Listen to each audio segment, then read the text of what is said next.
You got my back? Yeah, let's do this. Oh, look who decided to turn up. He's here, guys, he's here. He's here? Yeah, he's here. Which way? Hey, you look so stupid, man. I am here to destroy you. One will stand, one will fall. Okay, bring it, man.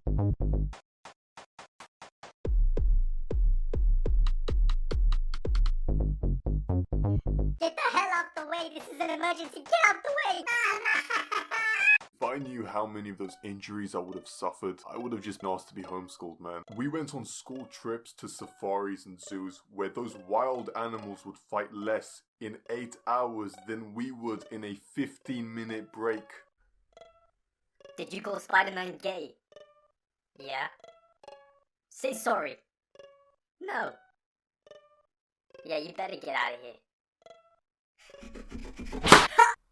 Okay, I'm going to show you 2 different species and you will tell me who is observing who. Get off of me! Get off me! Get off!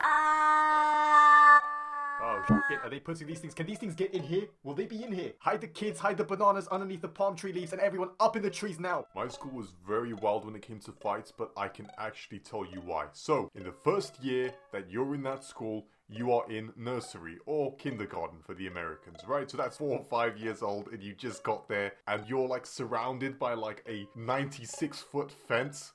So like you don't share the playground with anybody else on your break and you usually go off in different times most of the time. But when you do share the same time, like you'd have other older kids, like they're not even older kids, they're slightly older, right? Like 2 years older than you, and they run up to the fence and they just shake it like, I'm gonna smash your face! and then the kids would run and tell their teachers. Josh, I'm gonna call your mother, Josh. It's okay, Tony.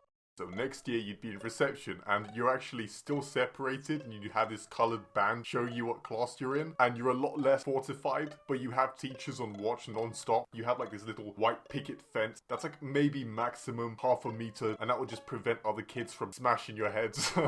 Another year passes and you are now in year 1 or the first grade and you are thrown straight into general population. So that's kids ranging from your age, so like 6 all the way up to like 11, 12.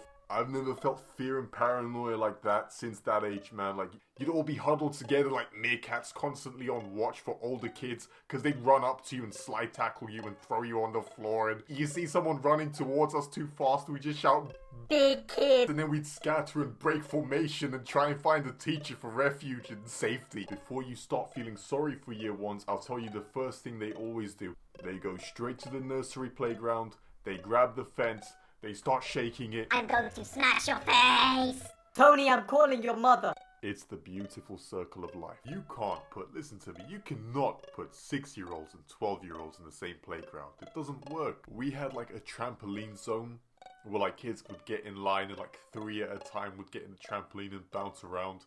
And that was only like for 1 summer. A little year 1 would get in there with like 2 year 6s and they would just bounce the kids out that trampoline. Please stop, I can't breathe! I can't breathe!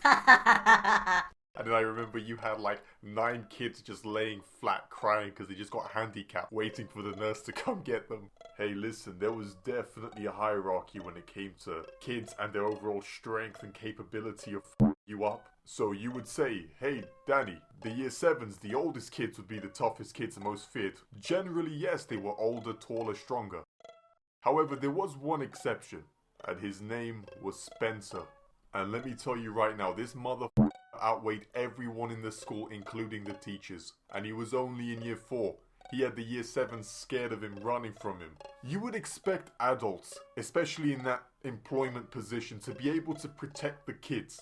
But what would happen is, a year 7 would be running from Spencer. He would approach a teacher, tears in his eyes, just complete and utter despair on his face, asking for help, and you know what the teacher would tell him?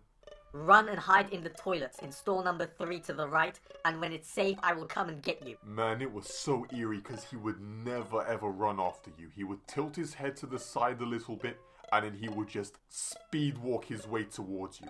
Never run, never jog. He literally would march towards you like the Terminator. One lunchtime I was just washing my hands after I just took a massive turd. and this one kid runs in here, panic in his face, despair. Daddy, help me hide. Spencer's coming to kill me. Come here quick. Listen, you wait here, and I'm going to get a teacher to come and get you.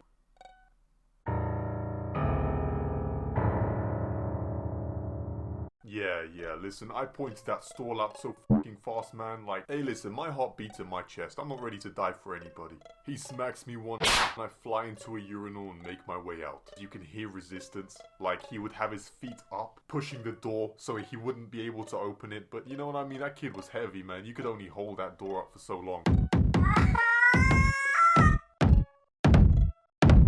Man, he would fight so dirty too. He would grab your arm so you couldn't do anything, and he would boot your shins with those big black biker boots he had on, which I wouldn't even be surprised if they were steel-toed. And after he obliterated your shins, he would just scream as loud as he could in your ear. And then he'd fling your ass across the floor. But hey man, if he beat you bad enough, you got to go home early.